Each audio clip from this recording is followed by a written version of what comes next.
Hey guys, it's Lewis from Recycle Bicycle Sales here. We had a comment on a YouTube video not too long ago asking about some top tips to stop burnout for cyclists. So this one's for you, Austin. In today's video, we're going to talk about 5 top tips to avoid burnout as a cyclist. Cycling is supposed to be fun. If you're doing the same thing every time, it can begin to feel like a bit of a chore. So sometimes if we just do a little reset and change a couple of things, we can re-enjoy cycling again. My first tip that I've got here is to just change it up a little bit.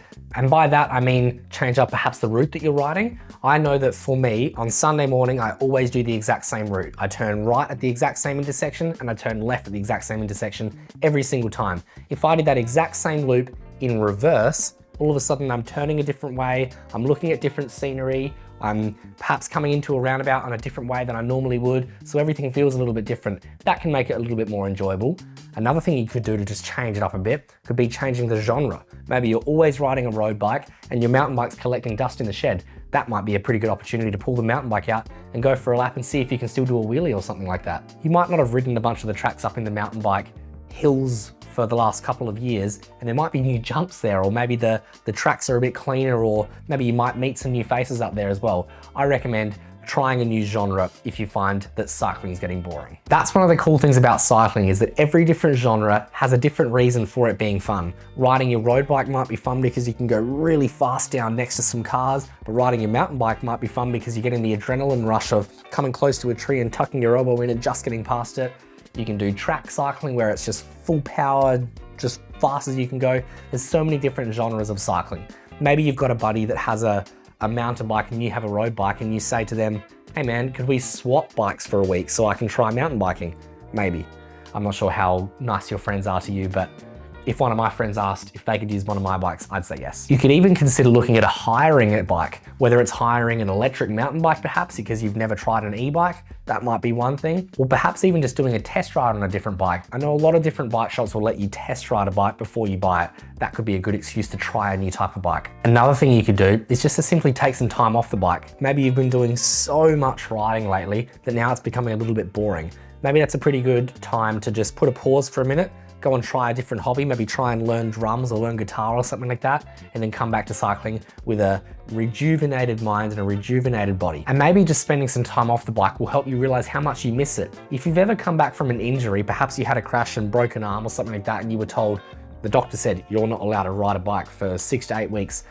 Mate, when you come back, your first ride back is the coolest bike ride. So maybe just simply forcing yourself to take some time off can give you a really good excitement, I suppose, when you jump back on the bike. But if you're just really not feeling that motivated to get back out on the bike, maybe you've got to sit down and watch a New World Disorder movie. That always motivates me. My third tip here is to set a new goal for yourself. Maybe you can set up a goal to perhaps do a big Gran Fondo ride in about 6 months' time.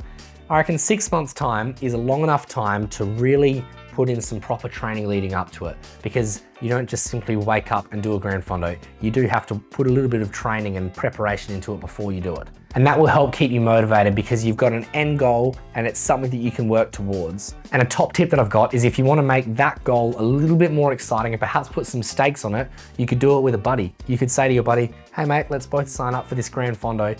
Loser buys dinner or something like that. And then you could laugh about it when you're sitting down eating your free dinner because they had to pay for it. On this point about goals, I think you also want to make it relatively achievable. You don't want to set some completely unrealistic goal because you just might not get there, and that's a little bit demotivating as well. For example, if you've just had your 80th birthday and you think, my new goal is that I'm going to be in the Tour de France next year. If you can do it, well done to you. That sounds like a pretty difficult goal to me. So maybe bringing something a little bit more appropriate for your cycling abilities, I suppose, is just something that I just quickly add here as well. But I'm also going to say, shoot for the stars and you'll fall on the moon, and that's pretty far. While we're still talking about goals, we could also say maybe set something that's a little bit more of a short-term goal. Maybe the goal is that you want to set a personal record riding up the hill, and you've always had for example, a 15-minute time going up this hill. See if you can try and beat 15 minutes. If you eat right and drink right and get lots of sleep and do all of this good stuff, you might be able to get it next week. A short-term goal is great because it's a little bit more achievable